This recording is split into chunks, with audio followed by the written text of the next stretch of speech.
opponents began to speak. Security couldn't get her down. She was welded to the eagle's beak.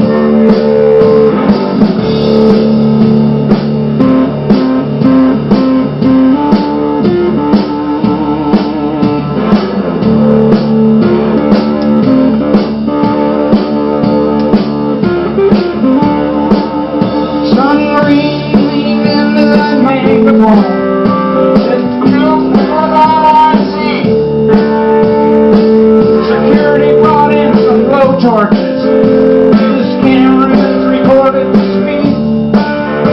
With a serious question to darkness, they opened it to worry for the house. They got lost with the murder, so they were fortunate to pull them out. Top of that great bronze eagle, son's voice was loud and clear.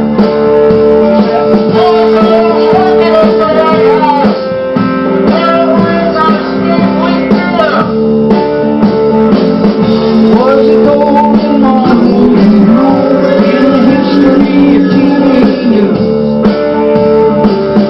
No one could explain it, just got great reviews.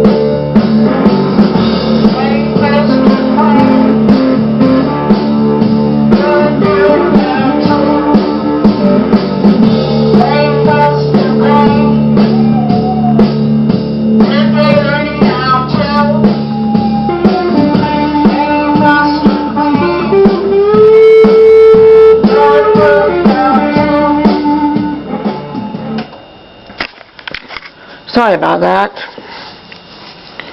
I had a little bit of a delay. Also the batteries went out, and my Honor Master had a little trouble getting her hand in my back of my head. So here we are, we're back. Sorry about that. I'll pick up where I left off, and then I will turn it over to Ralph. Okay, here we go.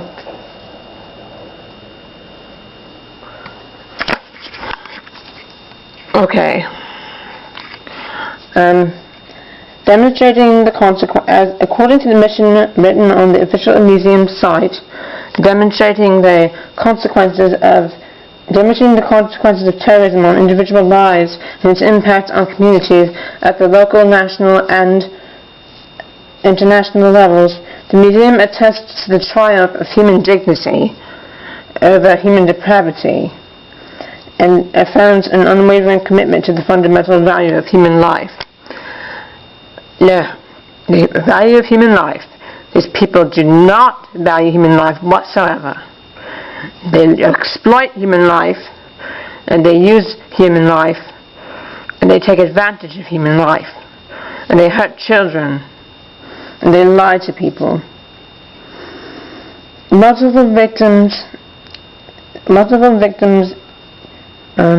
Multiple times the website mentioned that not only will the museum serve as a memorial for 9/11 victims, but it will educate future generations on the official story of what happened on the morning of September 11, 2001, which is a lie.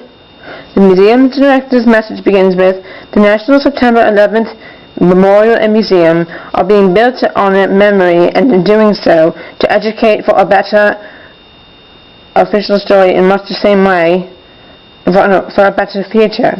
It will appear that the museum will serve as yet another memorial to the government's official story in much the same way as Dealey's Plaza 6th Floor Museum as a book depository in Dallas, Texas, where JFK was assassinated, preserves the government's magic bullet theory." Potential visitors should wonder whether or not the new 9/11 museum will host a section illustrating the miracles of that day. Not just the miracles of the human spirit, of those who gave their lives to save others from a horror many everyday citizens could not have ever foreseen, but the other miracles dotting the government's official story. The miracle, for example, of the only time in recorded history that steel and iron structures melted and collapsed in on themselves from a building fire supposedly caused by a plane crashing into a few of the floors, but somehow a paper passport could float out of one of the hijackers' pockets, presumably while he was on one of those planes, and that passport could later be found virtually intact and undamaged on the street below. The miracle of how a Boeing 757 was able to fly into the Pentagon at an angle that is, by multiple pilot accounts and community recreations based on the official story, physically impossible. And over 250 pilots and aviation professionals have now gone on record to dispute these official stories. The miracle of how no Boeing 757 was ever found in that hole it supposedly left in the Pentagon, a hole not physically big enough for the plane that supposedly hit it, nor were any people or a plane found at the Shanksville, Pennsylvania crash site. The miracle of how World Trade Center Building 7, a building which was never hit by a plane and only had pockets of isolated fires on a few floors, imploded in a freefall in near perfect symmetry into its own footprint 7 hours after the planes hit the World Trade Center towers. The miracle of how a reporter at BBC reported live on this building having already collapsed while standing in front of it on screen before it collapsed.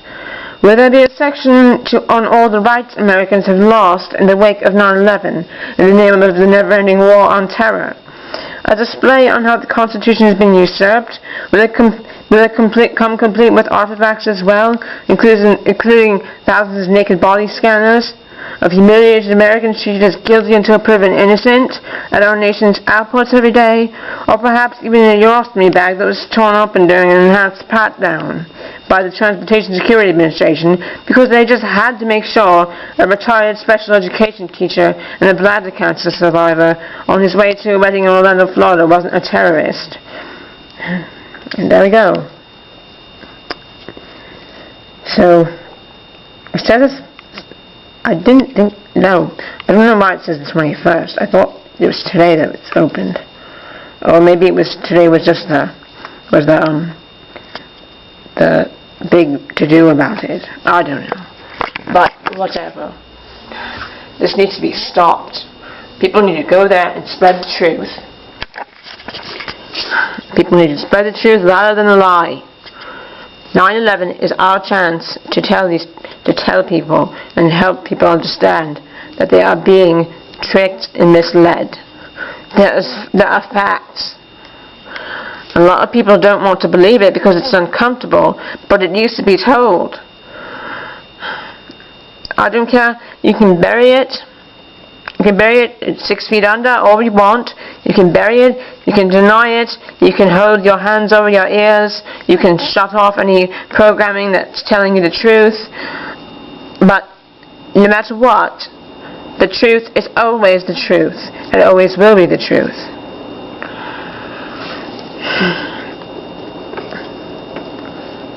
So that's that. And I hope that some people can go there and try to help people understand and educate people on the truth. Especially children. Children need to know the truth about this. They don't need to grow up with a lie. If the truth about this could come out, listen, if you have children, please speak this truth. Put it out there. If you live near that museum, put it out there somehow. This is important. Because if enough people can propagate this truth and people say, you know what, we're not going to stand for this anymore. We're not going to stand for our rights being taken away. We're not going to stand for being treated like criminals that we never did anything wrong. Treated like criminals by criminals. And we're not going to take it anymore. And if everybody did that, and we had an aggregate people speaking up, speaking truth, we would have that quantum shift. And it would be a great world, and you wouldn't have to regret having children in such a horrifying planet. But right now, I would say, if you're thinking about having children or in the future, don't do it until the quantum shift has happened, because it's not worth hurting other people and having to experience a place this horrible. Don't just say, oh, it's not true, because it's true. It's scary, but it's true. and the truth needs to come out. And that's why we're doing this. This is the great work. Joshua wanted us to do the great work, and we're doing it. This is the true great work. Remember, it's not about the man, it's about what he taught. He said, I am the Word. He is the Word that could come in the flesh, and He is the Word. Listen to His Word.